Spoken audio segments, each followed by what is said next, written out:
I decided to wear my contacts today. I wore them yesterday and it helped me create content. Oh So yeah, I was you aren't like, wearing glasses. yeah, exactly. So I was like, and it helps me so much now because I feel like I look better without my glasses. I think so. I mean, I'm going to say nothing. Why? What do you know? Let me know. Nah, yeah, it's good without glasses. Yeah. Right, that's what I thought. That's exactly what I thought. Alright. But your topics. Okay, let's go. You brought up a couple things. You brought up jealousy. You brought up immigrant households. Misogyny. Yeah. Where the are we starting? Man, there's so many things. We'll start off with the jealousy. Okay, right. Shoot. So, what would you say like your main experiences being with jealousy? Like moments where I've experienced jealousy, or like other people have exhibited towards me, because I think I've experienced it both sides. Yeah, a bit of both. Crazy enough, jealousy, I kind of had to get used to it because of the space and things that I do. Yeah. So like I was telling you, I think there's like a fine line between like jealousy and inspiration. Yeah, that's very true. Like, to start giving a lot of people grace is like, you're only jealous because you want to do something or you see a quality in me that you want to have for yourself, which means that I'm inspiring you to like level up, but it's just how some people show it, I think inspiration shows in different ways. Some people can be inspired by you and hate you, and some people can be inspired by you and love you. Yeah, that's very real. Like they always say, like love and hate is a thin line too. It's a very thin line. I'm gonna hold my mic. It's a very thin line. Yeah, I feel that. Should I do it too? Yeah. I don't know. All right. But something you really touched on though that like I really want to dig into because it caught my attention was the misogyny thing coming from Nigerian households and stuff like that. Oh my gosh.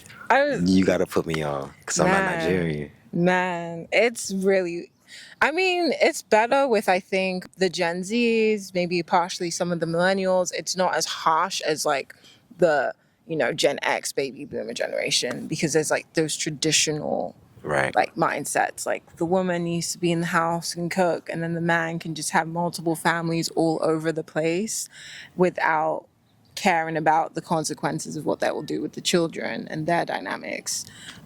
So do they not believe in having the daddy in the household over there? Like, can he just literally No, they believe in dad in the household. Like in Nigeria, you can have multiple wives. Yeah, that's normal. Yeah. Interesting. Yeah. Like, I mean, I'm not saying the common average Nigerian, especially Nigerians that like immigrate to like the Western world, have multiple wives. But in Nigeria, it's seen as a okay practice. It seems like you can 2, 3, 4. And they are just living within the same house? Yeah, sometimes. Sometimes it's the same, sometimes it's different, depending on the tribe and that dynamic specifically. How does that even like work within the household? Like, do they have like certain roles? Like certain people are responsible for certain things? Like, how do they maintain like a peaceful household like that? Do the girls not get jealous? Probably, but like a lot of Nigerian culture, especially the older generation, they're taught to. The new ones were, thank goodness, shout out to a generation. It's shifting, but yeah, it's very much you just kind of like shut up and take it. Like you're just like, damn. Yeah. So y'all don't. It's kind of one of those things. Where it's like they could have been jealous, they could have been mad, but like it's not their place to be speaking up. Yeah. Yeah. Damn, that's happening in so many places around the world. I've seen that like Afghan clips where it's like 13-year-old girls getting forced to marry 40-year-old men. Like I don't know if it's that crazy in Nigeria too, but like some probably like some villages. Some people they're not as like I guess open-minded, so they stick to the like what they know. But I think because of the exposure of being on the internet, people having access to different realities, now it's like, okay, this isn't really as acceptable. I mean, but the internet though, like, but it's happening in real life. It is. And I'm almost certain. Now, how do I want to word this? There's certain households and there's certain families that's moved to America that's then brought those same ideologies to America. Have you seen something like that play out, or how could that play out? Honestly, I've not seen, anyone have multiple families within America. Obviously, it's technically not allowed here, but... Or more of the misogynistic headspace, where it's like, I'm above you. Oh, yeah, How does that show once they get to America? Yeah, I think it shows up with more so how, like, the tone of voice, how they speak, like, especially if you're a Nigerian as well. I think when you're not Nigerian, it's not as heavy. But when like that comfortability, that's when they can show more of their true self, their true perspectives. It just comes in as, oh, you say you're doing something, right? You have a business, you have something that you have this important. It's more of, okay, are you married though? Like it doesn't, if you have any accomplishments, if you have anything that's major that's outside of like that, do you have a man attached to you? It's just seemed like, oh well, like you're not married, so anyway. So, wow. So do the women feel like that? Do you guys feel like that? Do you guys feel as if a man would complete the bigger picture? Or Yeah, sometimes there are these. It's not as heavy just because I think there's more progression within my age group, but it's definitely more of a thing of, okay, I have all these things. It's time to start looking. It's time to start searching. And sometimes you just have it in the back of your mind, like, okay, what if it never happens?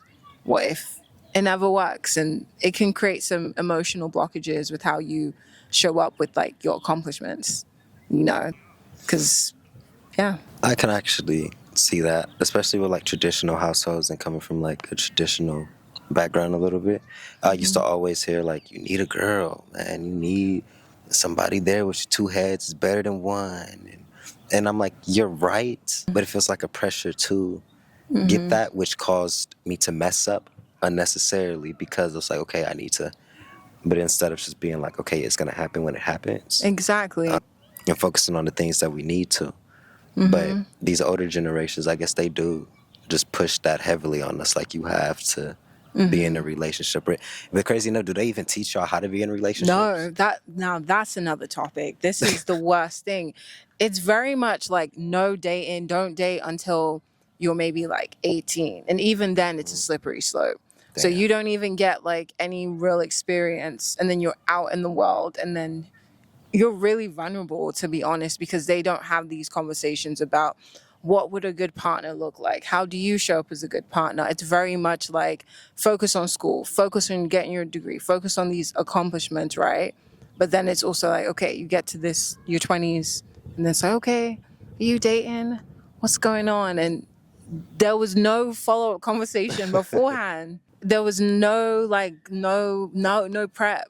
And I'm sure there's some few Nigerians who are doing it, but collectively from what I've seen, it's just, we've come to this country, you have to do well, you have to succeed, and you don't have to worry about that because you're young. But then the expectation is now you're young, but okay, you've done that. What's going on?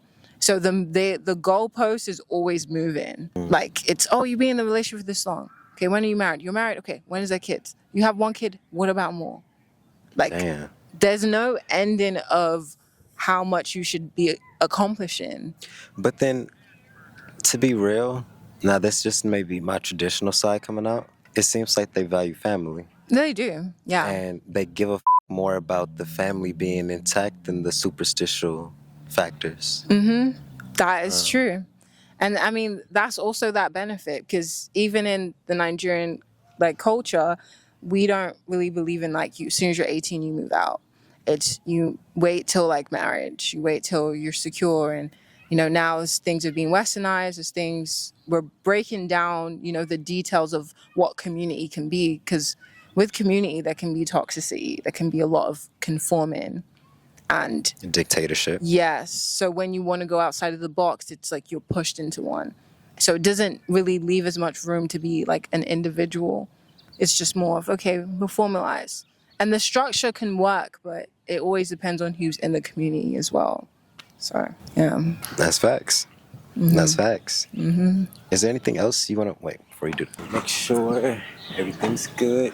Yep, it's locked on your face. Perfect. So, is there anything else like tied to misogyny and just like the dynamics? Because I know that it shows a lot in the red pill and the that we're doing now. A lot of men are just openly toxic and really up, if I'm being honest with you. But I feel like the reason why men are up is because they listen to too much red pill content. Yeah. Y'all need to get off the red pill content, and y'all need to stop listening to a lot of these rappers. A lot of these rappers aren't even getting the results with women that they're telling y'all they're getting, and they're only getting it because of the money that they have attached to them. They don't truly know or understand women at all, but they're using their their outside factors to attract a certain type of woman, and then using that type of woman to portray to other young men and other people that they're getting good women, when Right. truthfully speaking, they're only attracting lustful women or women who want to use them because of the that they got. They don't actually like teach them how to be better men, how to be a leader, how to articulate, how to love, how to respect,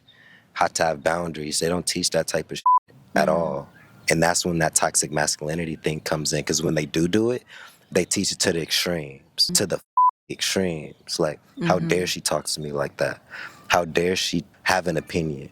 I don't need you telling me what to do. I got my own vision, my own plan. All I need you to do is stay at home, cook, clean, suck, and that's kind of crazy. It's at least to my perspective, you know, like, I understand it, but it's an extreme. Like, there's no level of individuality, no level of free thought, no level of partnership in that type of headspace. It's just a very patriarchal way of viewing things. But we don't see that because, like I said in that vlog thing we did in the car, everybody's trying to be a pimp, player.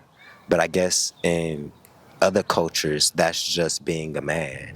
Yeah, it's bad. Like everything you're saying is like a lot of Nigerian men they still have that perspective, or just even out. We can get into it. Like the domestic violence is still a big thing there. Like even though it's still happening here, I mean it's happening everywhere.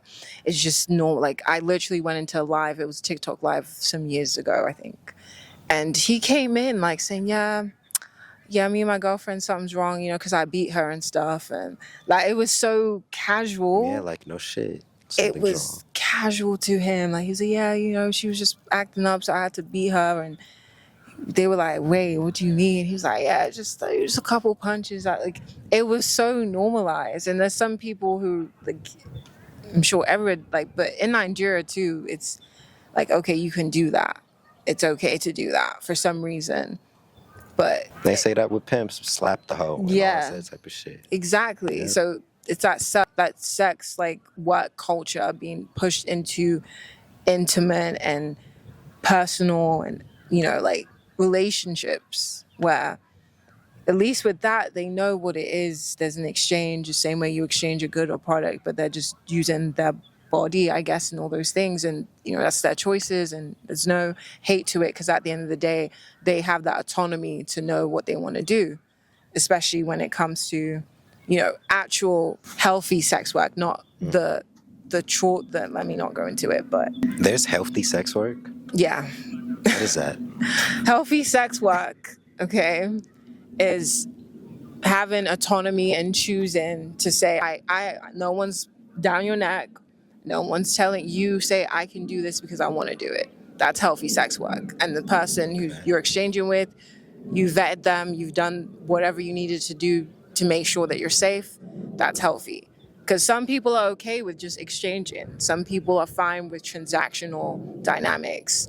And sometimes that's all they want, where they know they can't play all these games, so they'd rather just pay. And someone else is like, hey, I don't want to do these other jobs and I'm fine giving out my body. I'm cool. I'll get the bread. And there's some people who can stomach that. You know, it's to me like healthy, unhealthy. It depends on the person and the thing.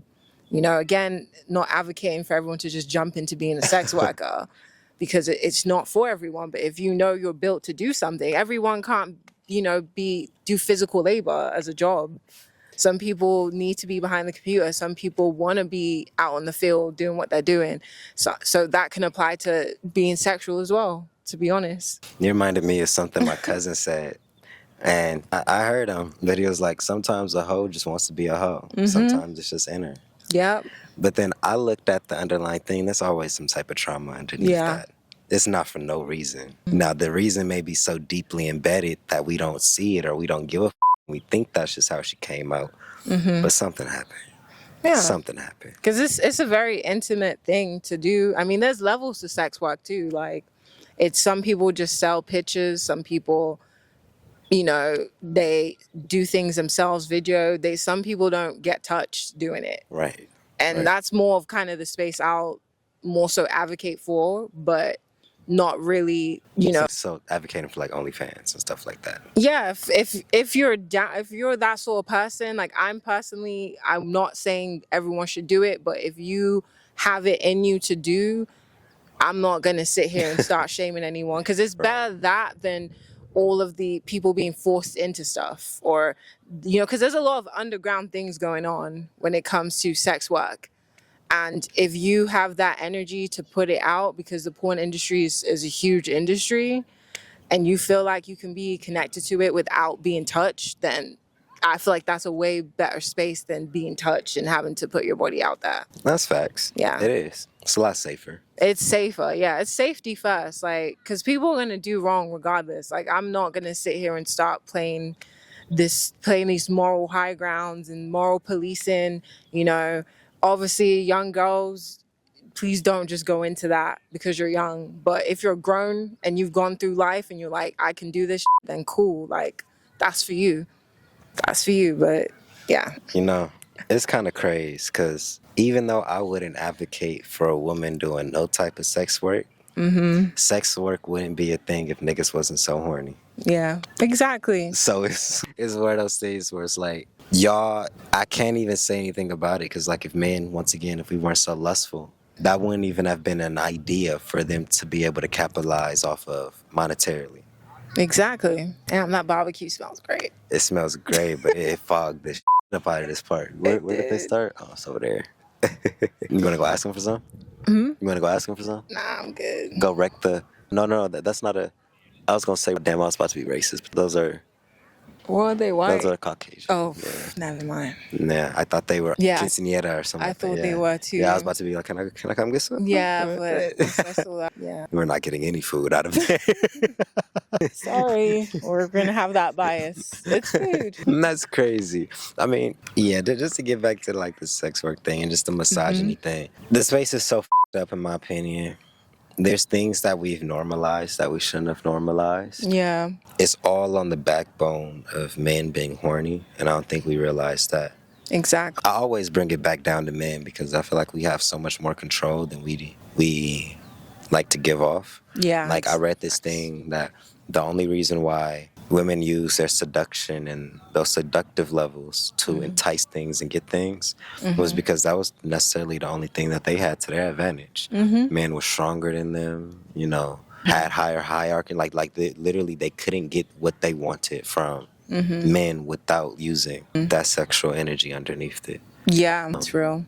But even then, it's like there was times where we could walk through forests and like that, asshole naked, and we didn't feel the need to sprint towards the first ass cheek we saw. Exactly. That wasn't how we operated. That lust was trained into us over generations, and then it started showing it in our relationships, work, family, everywhere. It's kind of sad. Yeah. And this might be kind of up. A lot of y'all shouldn't have been here. Your parents were lustful. A lot of them weren't planned. But they were lustful.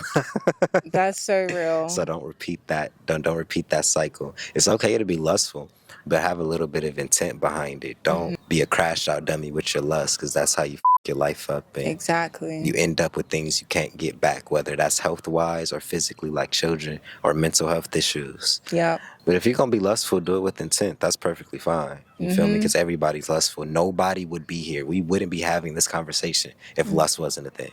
So it's needed, but to the extent that we're putting it on a pedestal, I think that's where the line needs to get drawn. Yeah. Because it should just be life. Ooh, I think like lust, that's just life. It shouldn't be pedestalized in the way that it is, nor used as a weapon or scarcity. Like it's like, I don't know. It's really, it's a part of nature. Like combining all of those things. You see animals do it. Like it's nature. It's not anything to be ashamed of, nothing to be restricted about. It's just more of like, okay, how do you connect with nature? And I think we're disconnected from nature. So that's why we're disconnected to all the other things. Right. That's the root of a lot of the issues we have, is just, very, so much artificial things. And it's one of those things where you're just like, just chill, like let your mind be free, let your mind be empty for a bit, because we're taught as well to just consume, consume, consume, and like it's the mind first, and then everything else trickles down. So we're just, focused on let's fill our brain with all these things, which is good to some degree, which is why we have all the things we have now, is because people use their brains, but we're just taught to just use it without intent, and then Exactly. it just all fumbles. Yeah. There you go. I mean, I think that's the main thing I had to say about that topic in particular.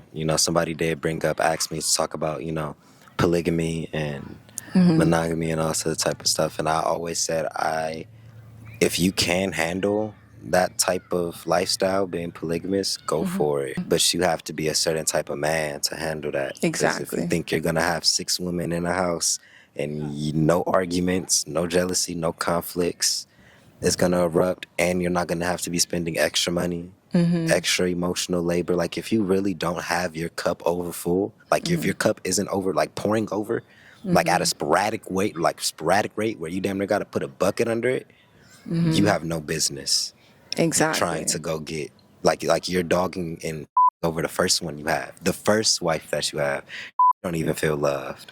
How the are you gonna go get another one? Yeah, it's crazy. Like, it's just, yeah, we're taught. And then, people are people, like, woman, man, we're people. Like, we're going to have emotions. We're going to have all these different things that play a role with how we connect in our relationships. And, when you're like super like, yeah, I'm going to be polygamous, and you're just like, yeah, it sounds great. But it's like, nah, you're dealing with human beings that have range and diversity that change just like you.